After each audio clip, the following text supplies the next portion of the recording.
네, 예수님께서 가다라 지방에서 두 명의 귀신 들린 자들을 만나십니다.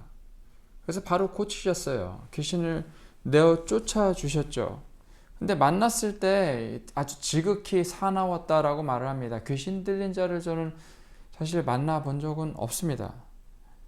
이 귀신 들린 자, 그 두 명이 외칩니다. 하나님의 아들이여 우리가 당신과 무슨 상관이 있나이까? 때가 이르기 전에 우리를 괴롭게 하려고 여기 오셨나이까? 하더니, 자 보세요. 하나님의 아들이여 라고 말을 해요. 그쵸? 하나님의 아들이신 줄을 알아요. 자, 귀신 들린 자가 정신이 온전하지 않은 상태에서 말을 했어요. 이건 그 사람들이 말을 한 거예요? 아니면 귀신이 말을 한 거예요?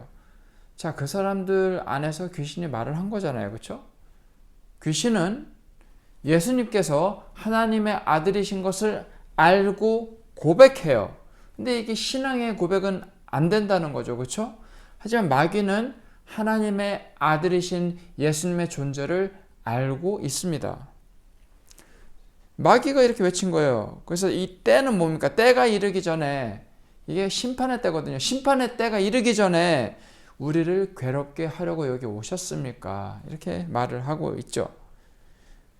왜냐하면 심판의 때, 이 때라는 것은 심판의 때인데 때가 오면 어떻게 돼요? 마귀는, 악한 마귀들은 모두 심판받습니다. 그리고 멸망당하죠.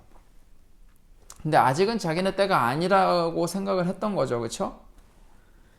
그래서 마귀들이 예수님께 간청을 해요. 아직 이 사람들의 몸에 들어가 있는 상태예요. 두 사람의 몸에. 그래서 이렇게 말을 하죠. 만일 우리를 쫓아내시려면 돼지떼에 들여보내 주소서 하니, 돼지떼에 들여보내 주소서 뭐 이렇게 말을 해요. 그래서 예수님께서는 그들에게 뭐라고 말씀하십니까? 가라. 가. 그래서 마귀들이 두 사람에게서 나와서 돼지떼에게 들어갑니다. 돼지떼에게. 그리고 돼지떼들은 비탈로 내리달아서 어떻게 돼요? 바다에 들어갑니다. 그래서 물에서 죽어요. 자, 두 사람이 마귀로부터 자유하게 됐어요. 마귀가 떠나서 어떻게 됐어요? 두 사람에게서 나간 마귀가 돼지떼로 들어갔습니다. 그럼 돼지떼가 이제, 귀신이 돼지떼에 들어가니까 이 돼지떼가 몰살당합니다. 물로 들어가서. 물에 빠져 다 죽었어요. 익사했어요. 귀신의 특징을 저희는 여기서 볼 수가 있어요. 자, 어떤 사람들은 이 본문을 보고서 가만히 있는 돼지떼에게 들어가시도록 예수님께서 하셨다. 예수님께서 돼지들을 얼마나 미우셨으면 일부러 죽도록 들어가게 하셨느냐. 이런 식으로 생각하는 사람들이 있는데 저는 그렇게 보지는 않아요. 때마침 거기 돼지떼가 있었어요.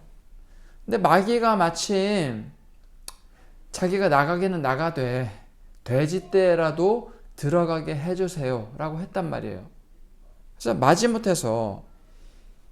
마지못해서 인간의 삶을 계속 비참하게 망치는 마귀가 사람에게서 나가서 차라리 돼지떼에게로 그나마 들어가라 하고 마지못해서 허락하신 거지, 돼지가 미워서 다 죽여버리려고 돼지떼로 들어가기로 허락하셨다 이건 아니죠. 다만 마귀의 습성은 해치고 죽이는 것에 있어요. 마귀는 죽이고 해치는 그게 마귀의 습성이에요. 하지만 예수님의 입장에서는 인간의 생명이 더 소중한 거죠. 돼지떼, 하나님께서 돼지 창조하셨어요. 돼지를 뭐 미워해요? 그런 건 아니죠. 하지만 여기서 보시면 예수님의 목적과 마귀의 목적이 달라요. 예수님은 두 영혼을 보시고서 살리기 위해서 치유하셨어요. 그런데 마귀는 나갈 때 그냥 나가지 않아요. 돼지떼에게라도 난 들어가야겠다. 그렇게 하죠. 마귀는